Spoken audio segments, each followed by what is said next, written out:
give me your comments and thoughts on the Mount Crescent Ski Area. Whew, I gotta go first, huh? I don't think a minute will be enough. No, I'm a little torn on that. I understand why it was purchased. I don't think it was a bad purchase. I don't know if I would have used the ARPA money to make that purchase.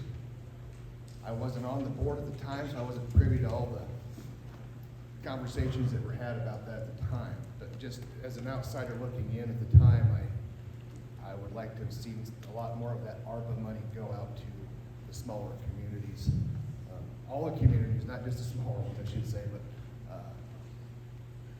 that was a big chunk of money on one thing. Although I understand it, I think those funds possibly could have come from somewhere else, and that ARPA money could have been spent helping the rest of the communities in the county. Well, the ski resort, to me, was probably not a great purchase for the, what was it, $3.5 million that it cost.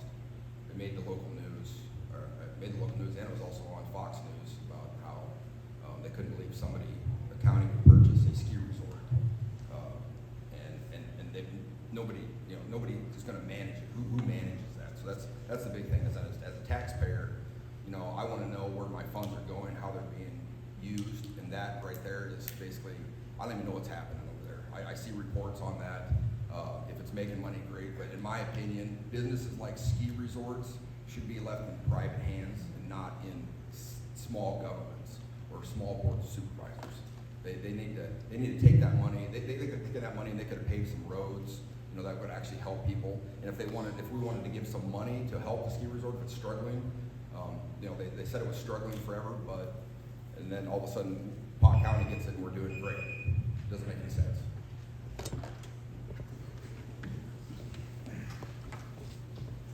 Boy, 1 minute's not enough time for this one, I can tell you that.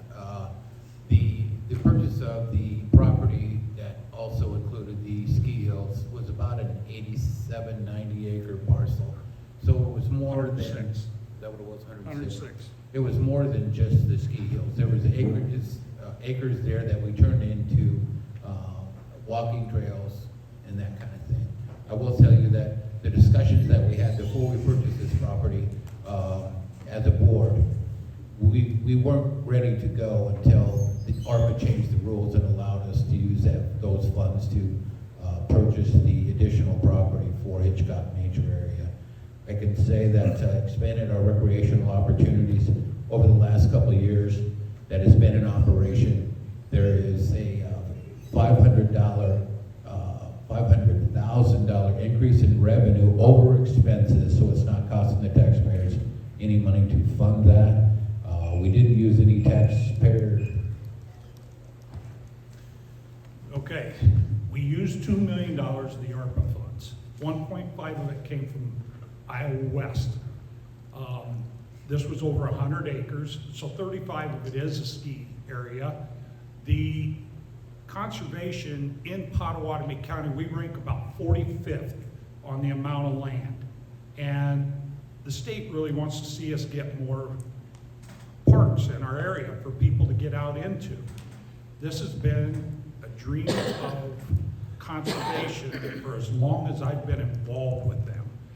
And when it came upon us that we had $2 million from ARPA, it became a reality. Now, we did put a lot of money into the little towns. We took, and we still want improvements. This is a big draw for our complete area. You need to get over there to Hitchcock and see what it's all about. It's one of the neatest parks in all of western Iowa. When I woke up one morning and picked up the Nonpareil and I saw this story on the front page, I was appalled. Why did we spend $3.5 million on this property? There was no transparency ahead of time. The public wasn't informed. It was, here it is, we bought it, accept it. Well, I think that was wrong. I think public should have been involved in this purchase well before it was done. But now that we have it, and I know some improvements have been made, I know they're leasing the snow-making machines, and I know it is turning a profit, and that's all good. My theory is, I didn't like it in the beginning, I didn't think it passed the smell test, I still can't understand. I hear the original cost was 2.9 million, but we ended up paying 3.5 million. I'd like to know where that $600,000 increase came from. But we have it now, so let's make it successful, and then maybe we can really expand it and make it even a better facility.